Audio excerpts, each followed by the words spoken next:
todos por estar nuevamente en su programa Agroambiente, como todos los domingos.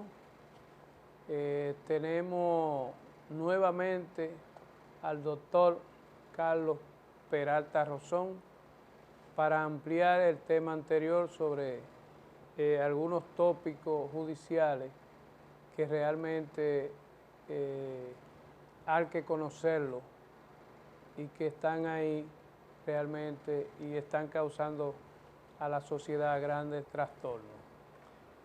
Antes de iniciar la entrevista con el doctor Peralta Rosón, quisiera hacer algunos comentarios sobre algunas situaciones que se están dando en nuestro país. Por ejemplo, vamos a hablar brevemente de un tema que es de todos y es realmente la situación eléctrica, el problema eléctrico del país. Como ustedes notarán, los apagones han arreciado y es fruto de un déficit energético, como lo han explicado las autoridades. Pero esta vez el presidente habló del tema en San Francisco de Macorís y se mostró preocupado, muy preocupado de esta situación. Y dijo que el gobierno está también empeñado en resolver esta situación a través de buscando mecanismos de ofertas eléctricas de empresas extranjeras, de inversionistas. Yo creo que realmente es hora de que el gobierno se aboque, porque sin energía no hay desarrollo. Yo diría que hay cuatro elementos básicos en la vida, que salud, educación y alimentación. 3, y el cuarto sería la energía eléctrica, porque sin energía no podemos desarrollar. Eso es vital para que un país se desarrolle. Entonces, estos últimos días ha habido un desabastecimiento de lo que es el combustible, tanto a carbón para Punta Catalina como a gas natural. Y esto al parecer está siendo manejado racionalizando el suministro de energía. O sea, ¿qué quiere decir esto, señores? Que existe una demanda insatisfecha de energía eléctrica en nuestro país, que tenemos un mercado amplio. Eso es muy importante porque eso también indica que vamos creciendo, desarrollando y que se están instalando empresas que demandan un consumo de electricidad. Y yo creo que el gobierno realmente está dando pasos firmes para solucionar esto, pero recuerden también que en base a la pandemia, los combustibles se han disparado, se han quintuplicado los precios, que no sé cómo el gobierno va a manejar esa situación, pero es una realidad que está ahí, señores, y no podemos, no hay forma de ocultarla. No sé qué pasará, si habrá aumento o no habrá, porque son medidas impopulares que creo que el gobierno la está manejando muy inteligentemente.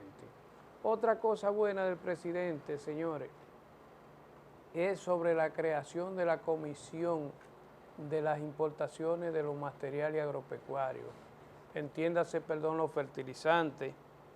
El presidente dio un paso muy, y saludamos esa decisión, del decreto 605-21 del 27 de septiembre, que crea la Comisión para las Importaciones de Materiales Agropecuarios. Es una necesidad, señores. Los productores están al grito al cielo, el grito al cielo con esta situación, porque los insumos, entiéndase, fertilizantes y otros, se han disparado, que eso no tiene comparación. Se compraba de estos productos en las tiendas que lo distribuyen a 1.200, a 2.500.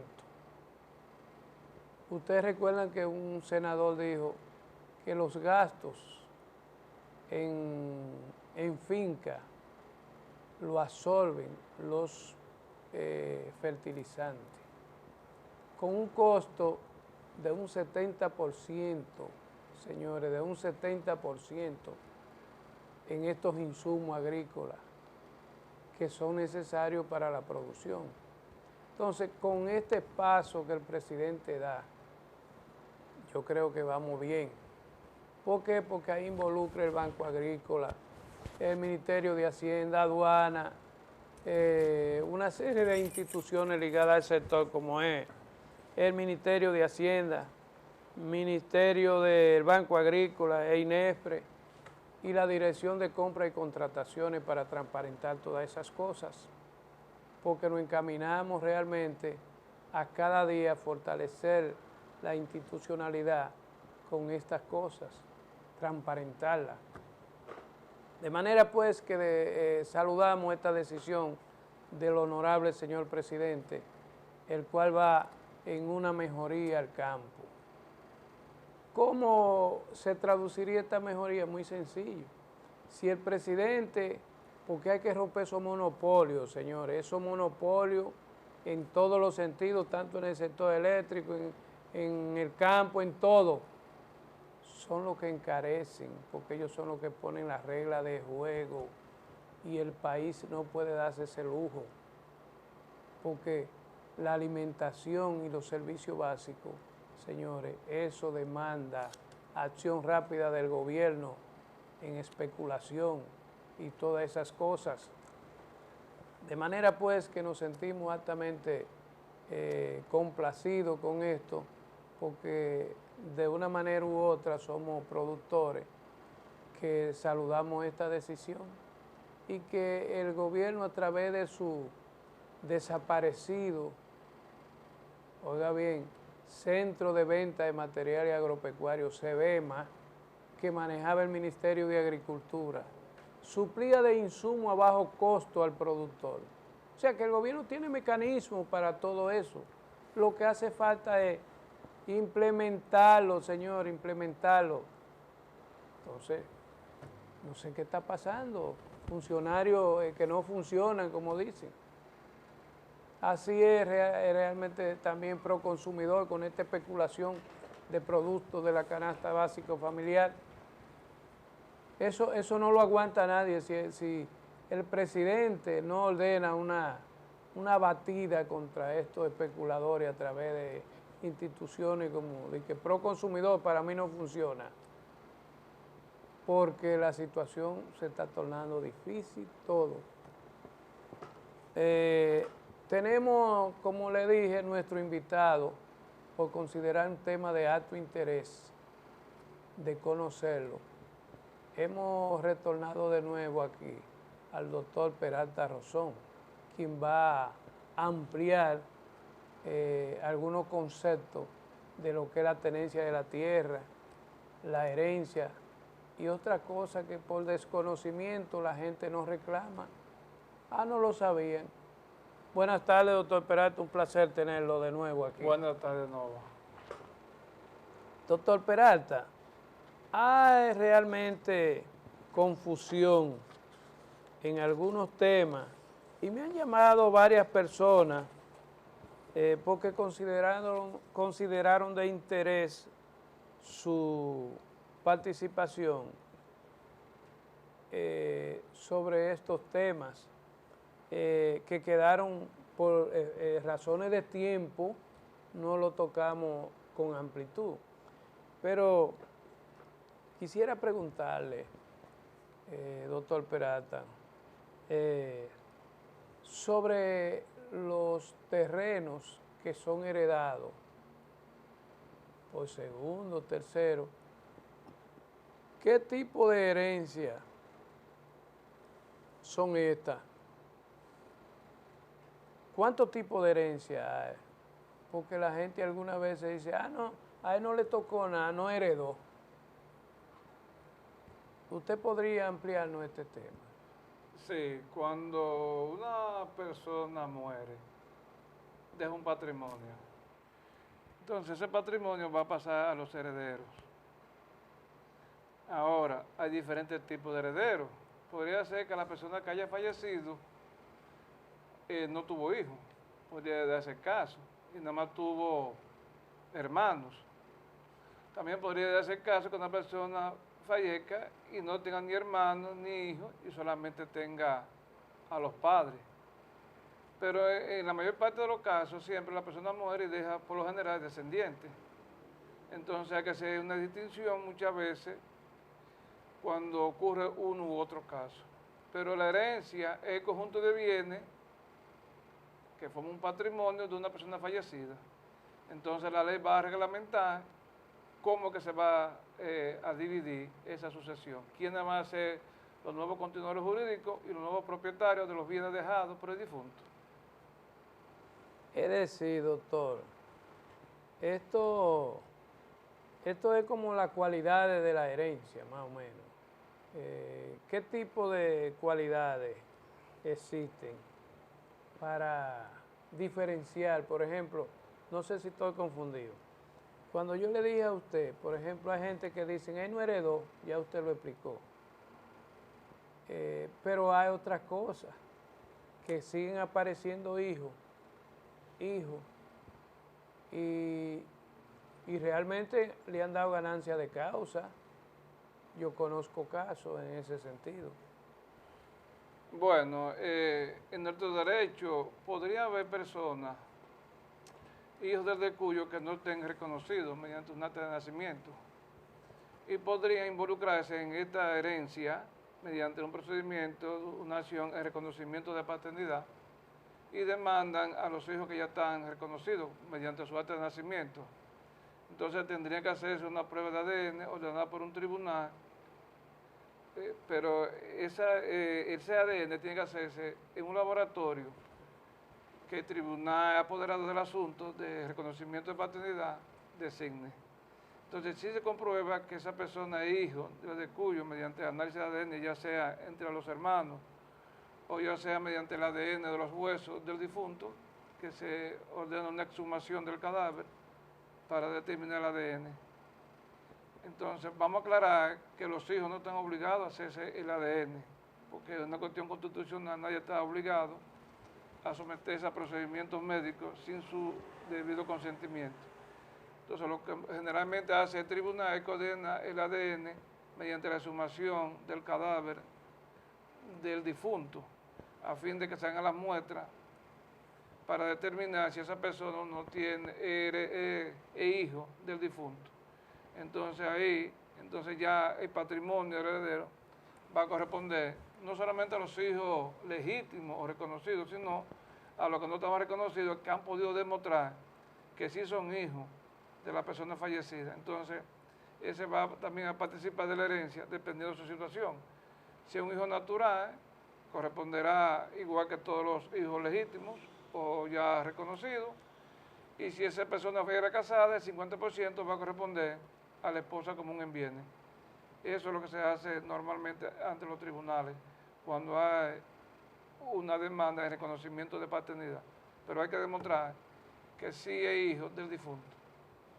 Doctor Peralta, ¿acaso familia de alta alcurnia de la sociedad que tienen un hijo y realmente ese hijo para ellos, como dicen, es una afrenta porque es un malandro o algo? Y yo digo, no, yo voy a desheredar ese hijo. ¿Qué es eso? ¿Por indigno o algo? ¿Qué sucede con eso? Sí, el Código Civil, en su artículo 927, y también la ley del año 1946, establecen las causas por las cuales una persona puede ser, no obstante tener su acta de nacimiento y tener la sangre del decuyo o del difunto, podrían desheredarlo. ¿Qué quiere decir? Que si esa persona tiene una conducta licenciosa o ha tratado de ultimar o cometer asesinato contra la persona que era propietaria de ese patrimonio, se pueden desheredar. Pero ese derecho le corresponde al padre o a la madre de esa persona. Quiere decir que no le corresponde ni a los hermanos ni a otros familiares, pero para los familiares, supongamos un caso de que la persona está enferma y los familiares no acuden atenderlo, o sea, darle las prestaciones de salud, o si está enfermo en una clínica, nunca aparecen, nunca cooperan con los gastos médicos, ni tampoco ningún tipo de asistencia, los hermanos podrían declararlo indigno de suceder. Indigno quiere decir que por su conducta no merece ser heredero, ni tocarle parte del patrimonio de la persona fallecida. Es la indignidad, que es diferente a la desheredación que le corresponde al padre o la madre por una conducta, vuelvo y repito, del hijo que tiene una conducta incorrecta que le causa mucho daño a la familia. Eso prospera, doctor, en los tribunales. Sí. ¿Se aceptaría? Sí, últimamente la Suprema, ahora en mayo de 2021, dictó una sentencia donde dos hermanos estaban en el lite porque la hermana demandó al hermano porque no atendía a su padre. Nunca, en los gastos médicos nunca apareció, nunca le fue a dar auxilio a su familia y se hizo una demanda en indignidad sucesoral. Fue rechazada en primer grado, pero las partes recurrieron a la Suprema y la Suprema dictó un precedente estableciendo que sí a los hermanos le corresponde hacer una demanda en indignidad sucesoral. Entonces envió el expediente ante otro tribunal, pero ya estableció el precedente que sí es posible, no solamente a los padres, sino a los hermanos, pueden demandar en indignidad sucesoral para excluir a esa persona de esa sucesión por su conducta con relación al causante de esa herencia. Doctor, yo conozco casos de personas ricos en terreno que tienen muchas propiedades y tuvieron hijos y esos hijos se le han ido, tienen mucho dinero, realmente no son reconocidos, pero con la nueva ley o el ADN pueden reclamar y dicen, no, yo no voy a aceptar esa herencia, yo no necesito eso. ¿Es válido eso? Sí es válido, porque cuando una persona fallece, el heredero tiene opciones de aceptar o rechazar la sucesión. Puede hacerlo bajo beneficio de inventario, porque muchas veces esa herencia, el de cuyo deja mucha deuda, deja muchos problemas, y el heredero tiene la opción de no aceptar dicha sucesión, hace una declaración ante la Secretaría del Tribunal de Primera Instancia, estableciendo que renuncia a esa sucesión. Entonces, con esa renuncia, no tiene el pasivo, porque si el heredero lo acepta, también hereda los bienes, pero también hereda el pasivo. ¿Qué es pasivo? Las deudas, llámese hipoteca o compromiso que tenga la persona que falleció. Si acepta esa herencia, él también es parte de esa deuda y de cualquier situación que tenga la herencia. Por eso tiene derecho de aceptar bajo beneficio de inventario o simplemente renunciar. Y así no tiene ningún compromiso con los acreedores del difunto y se libera de esa manera, renunciando a los beneficios de la sucesión o a la parte negativa, que son los pasivos. Doctor, yo veo que alguna vez dicen, fulano dejó un testamento ahí, no se sabe hasta que no se muera, pero lo hizo antes. ¿Cuáles son esos tipos de testamentos realmente? Sí, aquí el Código Civil establece 3 tipos de testamentos. Está el testamento auténtico, que la persona antes de fallecer va ante un notario y redacta un testamento diciendo cómo va a repartir sus bienes. También está el testamento místico. El místico es un testamento que se redacta ante un notario, pero lo redacta la persona misma. Se levanta un acta y ese testamento, hasta que la persona no fallezca, no se abre. Ahí se va a leer luego, después de la muerte, cuál fue la voluntad de la persona. Y está el testamento hológrafo, un tipo de testamento que lo escribe el mismo testador de su puño y letra. Ese se puede leer antes del fallecimiento y ahí establece su voluntad. O sea, escrito de su puño y letra, el hológrafo. Son los 3 tipos de testamentos que existen en nuestra legislación, pero el más común es el testamento auténtico, que se redacta ante el notario va la persona y redacta ante un notario. ¿Se podría revocar, doctor, los testamentos? Sí, la ley establece que el testamento surte efecto después de la muerte. El testador podría revocarlo, incluso designar a otros beneficiarios de ese testamento y redactar cualquier otro testamento.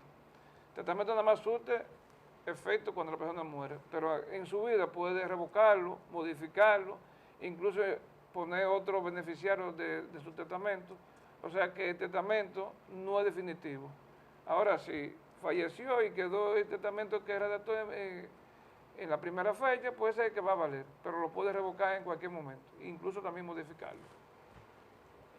Doctor, yo traigo todo esto a colación porque realmente uno conoce del campo en cuestiones litis de tierra, más es familiar los problemas, porque cuando se muere el hacendado y ha tenido muchos hijos, uno dice, no, este es de la calle, este es reconocido.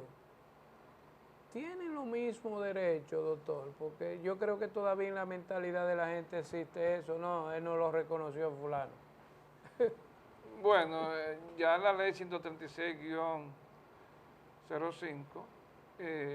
y la ley 14-94 igualó los hijos reconocidos igual que los hijos legítimos, o sea que tienen los mismos derechos sucesorales, pero siempre y cuando sea hijo, porque cualquiera de los hijos o herederos puede impugnar ese reconocimiento y hacer una demanda de nulidad de reconocimiento y a un tribunal hay que provocar que se haga un ADN, porque muchas veces esos reconocimientos de los hijos de la calle, quizá la conducta no sea muy, diríamos, muy buena de la madre y los herederos podrían hacer una demanda de nulidad de ese reconocimiento y el tribunal ordenaría un ADN, un laboratorio de la confianza del tribunal y ahí se determinaría si realmente ese reconocimiento corresponde a la verdad.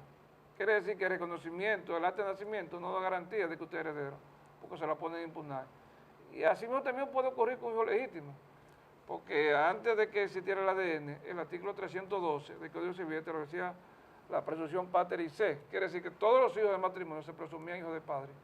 Pero ya como la ciencia ha avanzado y mediante el análisis de ADN se puede determinar si una persona es hijo o no de otra persona.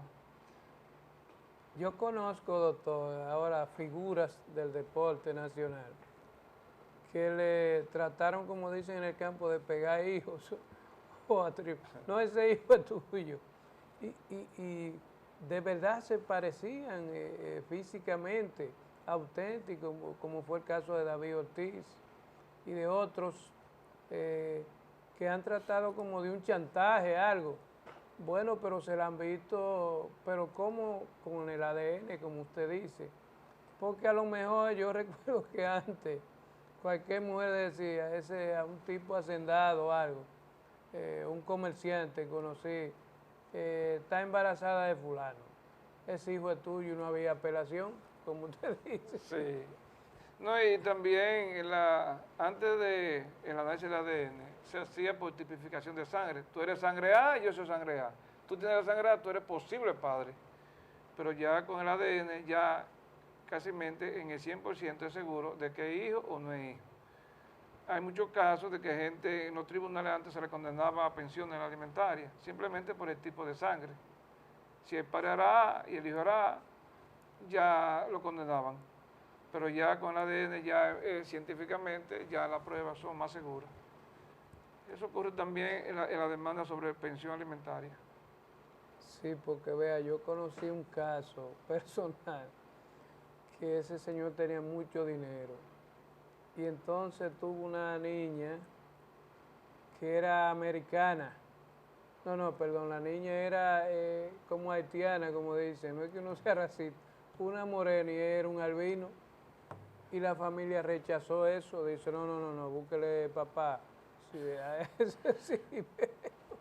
ese caso termina haciéndole el ADN porque el hombre murió y dejó mucho dinero. Un próspero hacendado de la zona del noroeste. Y eso fue, dice, no, pero eso salió más original que todo ello, un 100%. Doctor, como todos estos casos son más del campo, porque en el campo es que más se ve, digo, en productores, hacendados y gente de bienes industriales, de la sociedad, como dicen, de Alcunia, de la alta sociedad. Hay una situación, doctor, se está dando en nuestro país que la tierra ha despertado una codicia. Usted que es experto en terreno, hay muchas compañías y empresarios, y también se da en la parte urbana, que están, y esa tierra de fulano, tienen 20 años trancada, titulada, pero no son tierras que están produciendo. Entonces, yo atribuyo que eso produce una hambruna. ¿Por qué? Porque va un país creciendo y no nos podemos dar el lujo de tener terreno baldío, ocioso, terreno apto para la producción agrícola. ¿Cuál es su opinión como jurista en la materia de estos terrenos? ¿Se debe legislar para alguna ley para que o lo pongan a producir o algo? Sí, fíjese, los terrenos baldíos son aquellos que, aún siendo beneficiados por la construcción de un canal de riego, los propietarios los dejan prácticamente abandonados. Están trancados, tienen su título, pero la ley 126 establece una cuota mayor cuando el terreno es baldío, quiere decir que está abandonado, lo pone hasta un 60%, porque cuando es un terreno regular es un 50%, pero le aumenta la cuota. Se le notifica a los propietarios y si no ellos temperan a ponerlo a producir, pues se le aplica la ley y entonces la cuota en vez de un 50 pasaría por encima de un 60 o un 70. No tengo ahora el número, pero sí sé que por ser baldío, la cuota a segregar, o sea, que pase el Estado Dominicano, es mucho mayor que sea un terreno que esté en cultivo, porque realmente genera un daño a la sociedad, porque terrenos beneficiados y no están en producción, lo que detrimenta al pueblo dominicano con respecto a la producción de bienes agrícolas. Pero hay otra cosa, doctor, en la zona urbana yo veo hasta 10.000 metros, 20.000 metros, que tienen 30 años ahí. Incluso hasta un peligro porque tienen excavaciones que por falta de recursos algo, o problemas judiciales internos en la familia, de litis, permanecen ahí tan indefinidos. Esos terrenos es un peligro. ¿Qué hacer? Bueno, esos terrenos por lo general ocurre cuando hay sucesiones, como estamos hablando del tema de las sucesiones. Muchas veces el litigio duran 30 y 40 años. Muchos herederos se pierden, se mueren, otros se van fuera del país.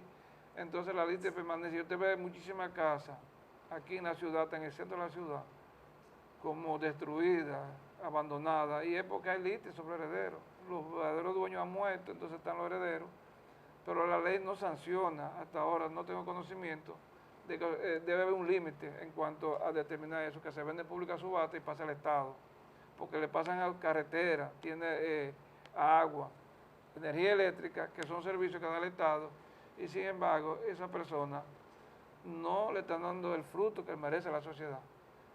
Yo propongo que se haga una legislación que cualquier sucesión que pase de 25 o 30 años sea declarada patrimonio público del Estado y el Estado lo tase y se lo pague y lo dedique realmente a un bien que beneficie a la sociedad. Entonces esa situación la ley no contempla, hasta ahora que yo sepa, que en la parte urbana tenga una sanción los herederos con respecto a que ese bien no está rindiendo ningún servicio a la sociedad. Yo propongo que se declare de utilidad pública y el Estado la quiera y haga las obras que considere pertinentes, porque realmente no hay una legislación. Aquí en Santiago hay cientos de propiedades que se notan que están abandonadas, pero tienen título y tienen herederos, pero nadie se ocupa, entonces el Estado debe intervenir.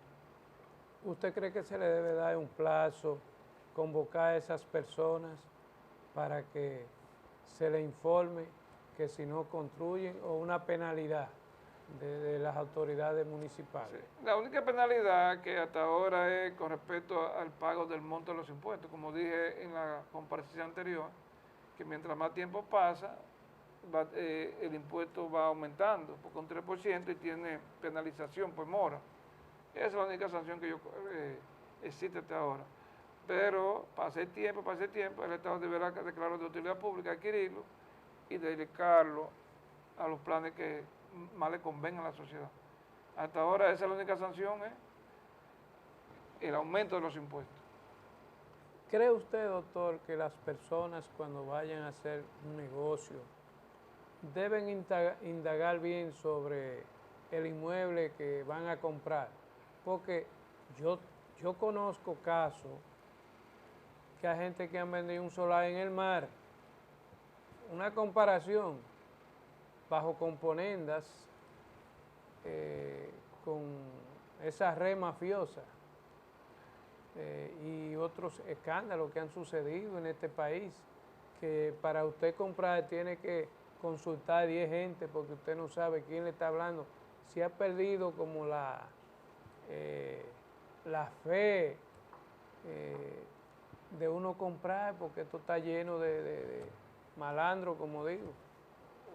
Fíjese, en la práctica, cuando una persona quiere comprar un terreno, debe acudir tanto a un abogado como a un agrimensor. El agrimensor le hace lo que se llama de replanteo, determinar si ese inmueble que le están a usted enseñando corresponde realmente a ese inmueble, a la ubicación, a la designación catastral. Entonces el agrimensor le hace un replanteo y le dice, mire, ese es el inmueble. Y el abogado, para que le investigue ante el registro de título, para determinar si ese inmueble tiene alguna litis, si corresponde a la persona que dice que es propietario, etcétera. Quiere decir que se debe acompañar tanto de un agrimensor como de un buen abogado que sepa de asuntos inmobiliarios. Ahí no va a haber engaño, porque muchas veces la gente, por no gastar, compra sin tomar esa medida de lugar. Realmente debe tomar la medida de lugar, tanto como un agrimensor, como un abogado experto en asuntos inmobiliarios. Esa es la recomendación que yo le doy. Doctor, ¿qué usted opina de la ley de reforma agraria que data desde los 70? Cuando el presidente Balaguer la aplicó, captó mucha tierra por la construcción de canales, pero que en la actualidad los gobiernos han hecho obras de infraestructura de riego y realmente el Estado necesita.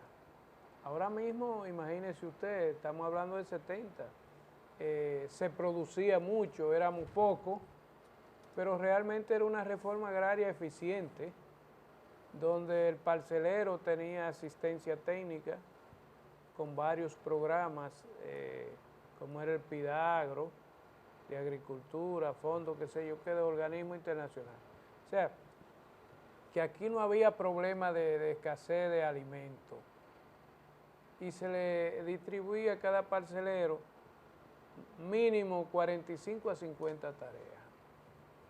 Pero después de eso existe un monopolio de compañías, si podría decirse, y otros hacendados que tienen tierra baldía, y se podría legislar para actualizar lo que es una nueva ley de reforma agraria que tienda a agilizar más esos procesos y además y por ende garantizar alimento al país, que vamos creciendo. Bueno, yo con respecto a las leyes de reforma agraria, en un principio, en otra época, era correcto, porque había mucha presión de la política. Pero en la práctica ya se ha visto que los terrenos han vuelto de nuevo. Los parceleros, por lo general, venden la parcela. Por ejemplo, el proyecto de Banega, la mayor parte ya es privada, porque ya el minifundio no es rentable para lo que está ocurriendo en la sociedad. Los latifundios, o sea, que sea un propietario que tenga una cantidad, diríamos, grande de terreno, da mucho más beneficio que los pequeños. Porque si, por ejemplo, usted tiene 300 tareas de guineo, usted la puede fumigar con avioneta o 500, pero si tiene 20, sería prácticamente imposible. Entonces, en la práctica se ha demostrado que la pequeña parcela de 40 tareas para cierto tipo de cultivos no es muy rentable. Entonces, yo entiendo que no es necesaria una nueva legislación para la reforma agraria, sino que la persona que tenga más vocación, que tenga más tecnología para producir, debe ser lo que tenga en la tierra. Y a esa persona del campo, que ya casi el campo ya dominicano, los parceleros abandonan la parcela, porque no les es rentable. Y ya prácticamente el país está lleno prácticamente de haitianos y de grandes productores. Por ejemplo, el sector banano lo tienen los grandes productores. El único que se mantiene es en la cuestión de arroz, y muchos han vendido su parcela. Y nos hemos dado cuenta que las personas que tienen grandes extensiones le dan mejores atenciones porque tienen más recursos y más tecnología y aumenta la productividad. Yo lo que entiendo es que se debe dar reforma agraria en cultivo intensivo. Intensivo quiere decir, por ejemplo, que sea para invernadero y hortalizas, pero para cultivos que necesitan grandes extensiones como el arroz y el banano o ganadería, deben ser grandes productores. La ley debe especificar precisamente para reforma agraria para cultivo intensivo. Cultivo que necesite mucho terreno, no se puede hacer reforma agraria, porque no va a ser rentable para el propietario de esos terrenos. Eso es lo que yo entiendo. ¿Usted cree, doctor, que se deben fomentar las cooperativas agrícolas como forma de eficientizar la producción y garantizar el crédito? Sí, precisamente en Israel la cooperativa o el kibbutz ha dado resultados. Yo siempre estoy de acuerdo con la cooperativa, no con las asociaciones, porque las cooperativas son sujetos de crédito, pero como cooperativa, no como un productor individual. O sea, hay que incentivar el fomento de la cooperativa, que los préstamos no se hagan de tipo individual, sino de manera cooperativa. Eso yo estoy de acuerdo. ¿Usted cree que es un fracaso los préstamos a asociaciones? Digo, en la práctica lo ha demostrado, porque realmente la visita sorpresa quedó evidenciado. Se botó mucho dinero de los impuestos suyos y míos, sin ninguna garantía, Ninguna garantía. porque se la daban a grupos políticos afines para promover reelección y cosas. Sí, debe ser a través de la cooperativa, porque la cooperativa tiene ciertos reglamentos y los personales que están administrando los fondos tienen más experiencia. Y además sí, el Banco Agrícola puede hacerlo a través de la cooperativa, pero no a través de las asociaciones, porque la práctica ha demostrado que cuando hay asociaciones esos recursos siempre se pierden, nunca se recuperan, prácticamente la mayor parte. Usted sabe el problema que hay con el FEDE y esas cuestiones ahora mismo. Debe ser a través de la cooperativa. Y para ciertos tipos de cultivos, cultivo intensivo, cultivos que necesitan mucha extensión de terreno, no le conviene a los parceleros, le conviene eso a los grandes latifundistas, porque tienen más recursos y más tecnología para hacer una buena producción, como se está viendo ahora mismo en la práctica. Casi todos los proyectos donde estaban sentados parceleros han desaparecido y han vuelto a manos de personas que tienen más recursos. Precisamente por eso, por la falta de tecnología. ¿Usted cree que se debe fomentar la agricultura de invernadero como forma de alcanzar una alta producción con esta tecnología? Sí, mire, ese es el caso de los Países Bajos. La mayor parte son invernaderos. El invernadero se produce mucho en poco terreno. Entonces, para pequeños productores, los invernaderos es lo ideal, donde se aplica la tecnología y la productividad es mucho más alta. Y se trata de una producción controlada, que no depende de clima ni nada de eso, sino que usted sabe lo que usted va a hacer, pero con tecnología. El sistema de invernadero es el sistema del futuro del mundo. Por ejemplo, en Inglaterra y en Israel, la mayor parte de la producción salen de los invernaderos. Los tomates, las hortalizas, incluso hasta la papa. Los Países Bajos son los mayores productores del mundo, los que tienen más rentabilidad, porque utilizan invernaderos.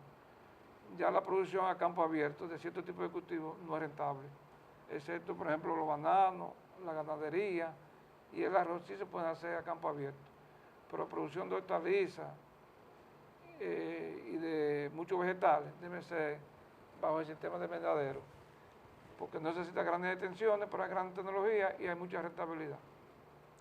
¿Usted cree que alcanzaríamos aumentar la divisa para fines de exportación con esto? Claro que sí.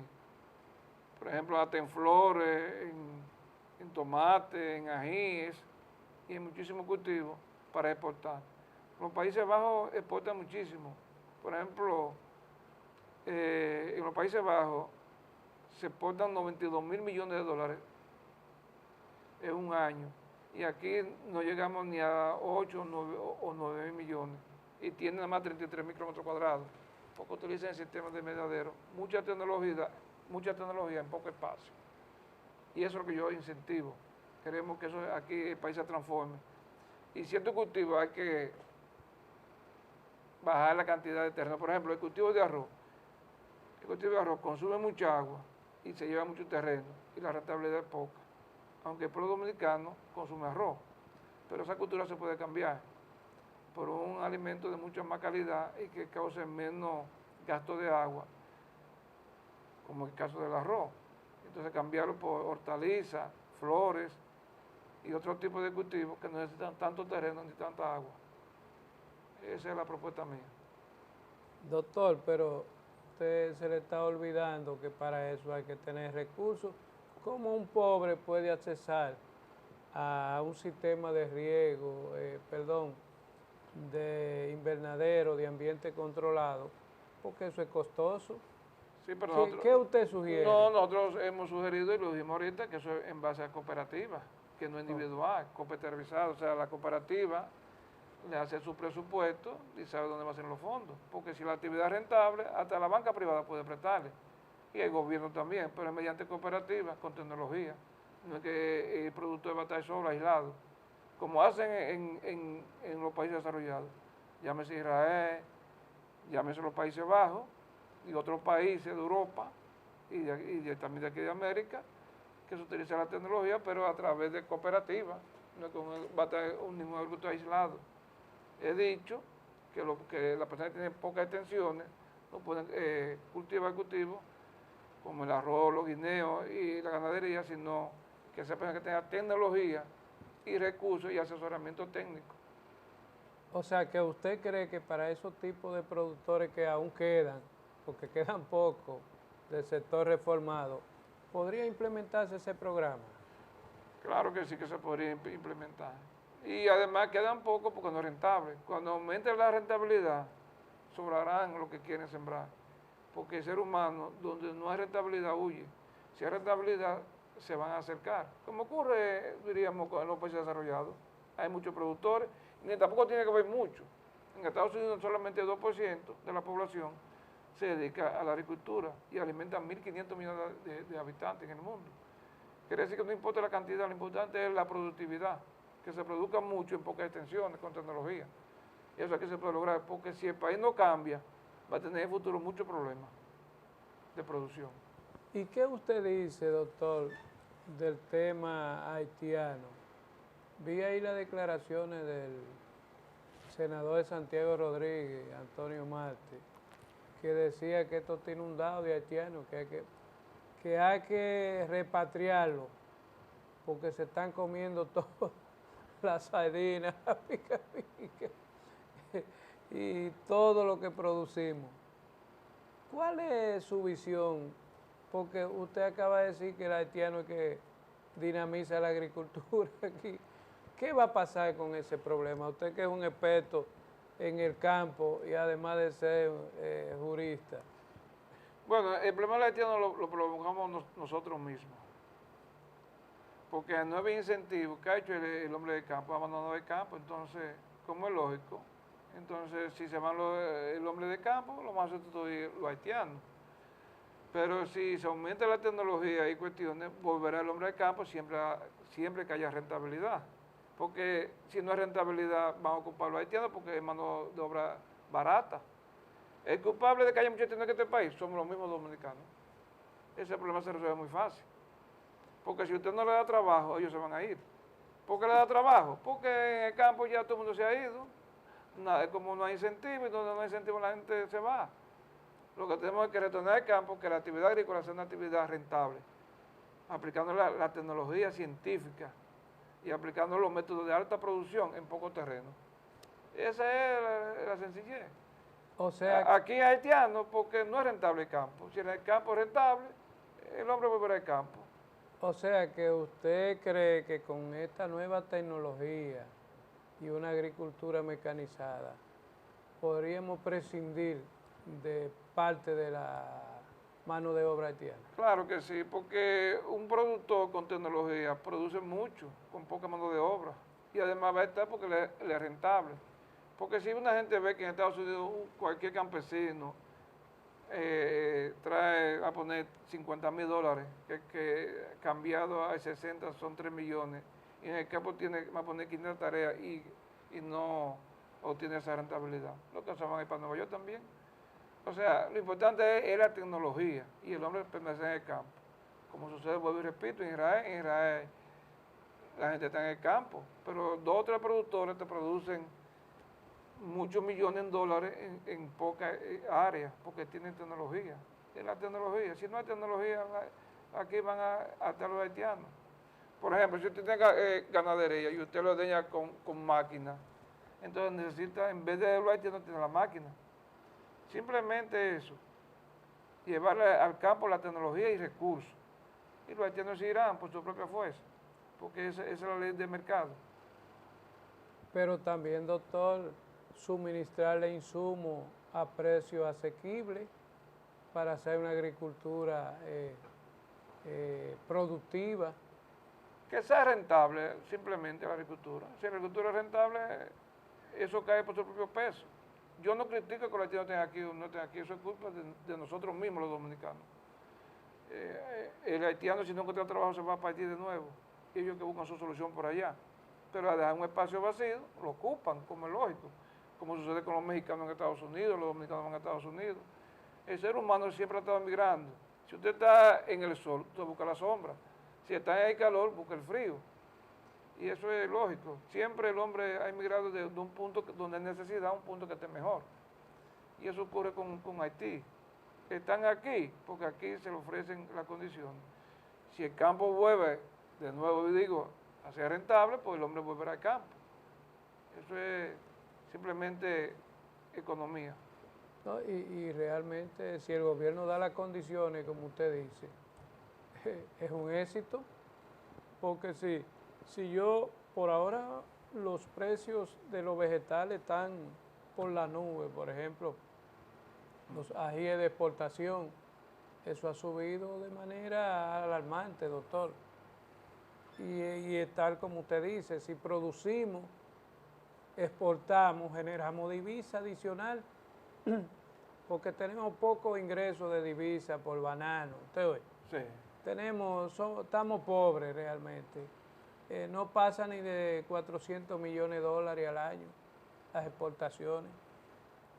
Yo no veo que el banano se para por tiempo, vuelve, ahora mismo está de que repuntando, me dicen, repuntando porque las exportaciones estaban suspendidas, porque por tiempo se paralizan allá por razones de las escuelas, pero tenemos que tener varios renglones de exportación para generar adicional divisa al país que estamos realmente necesitando.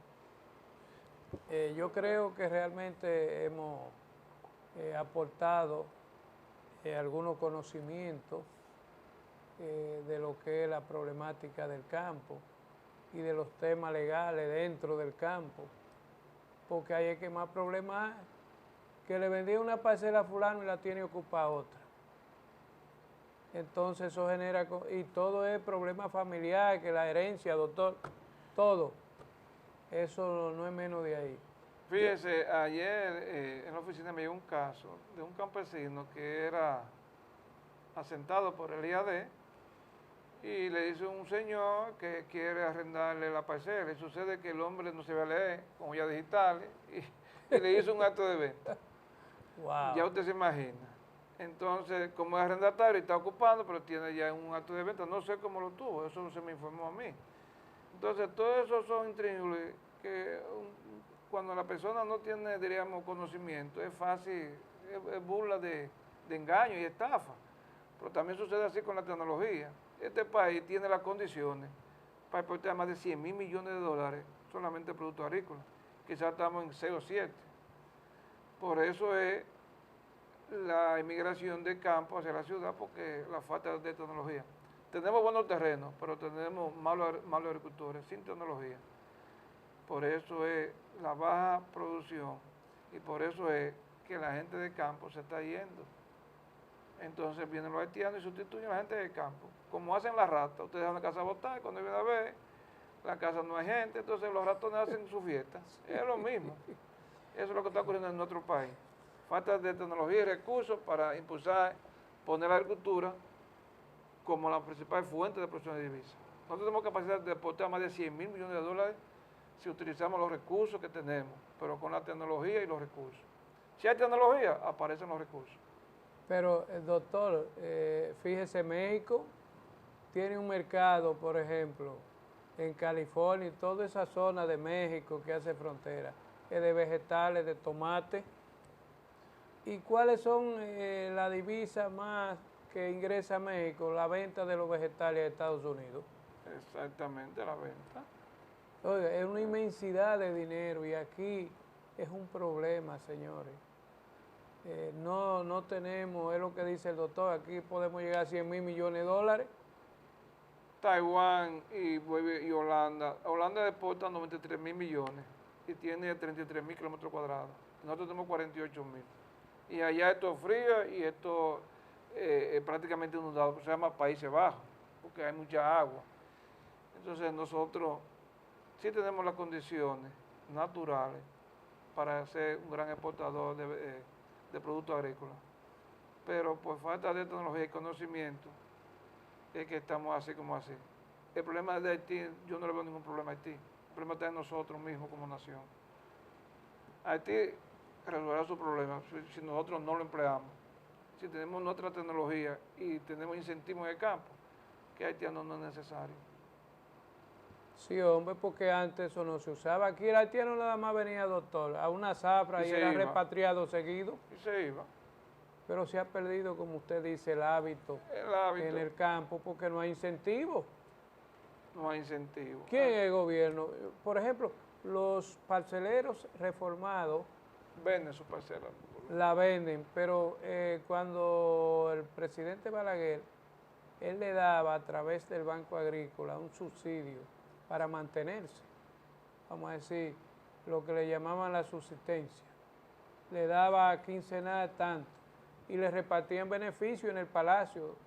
¿Ustedes recuerdan? Sí, sí. Le entregaban cheques con factorías, que esas factorías ahora pocas funcionan, porque eso es donde no hay control, es así.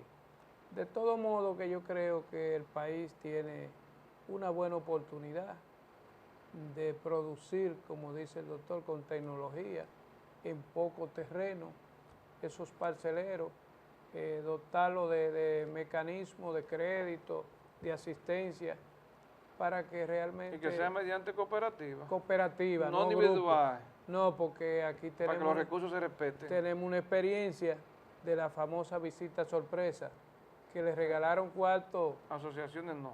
A fantasmas, asociaciones que formaban, los senadores y cosas, y eso fue un desastre. Eso, según dicen, de que fueron 50 mil millones. ¿Cómo no vamos a estar jodidos, Dios mío? De manera, pues, que agradecemos la presencia y lo vamos a tener siempre para tratar esos temas de interés al doctor Peralta, quien es un reconocido jurista especializado en esas áreas, porque además le dije productor, sí, productor de vieja data.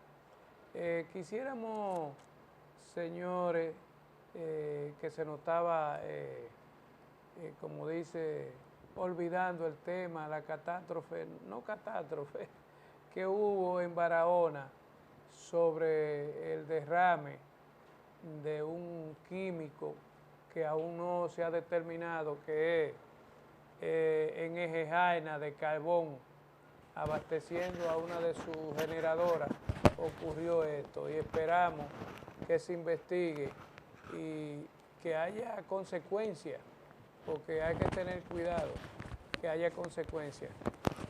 Gracias por estar con nosotros en su programa Agroambiente. Nos vemos el próximo domingo. Adiós a todos. Adiós. En todas partes un solo canal. Telecontacto, la nueva era de la televisión. Vuelve la feria con las mejores ofertas turísticas. Expo Turismo 2021. Separa la fecha.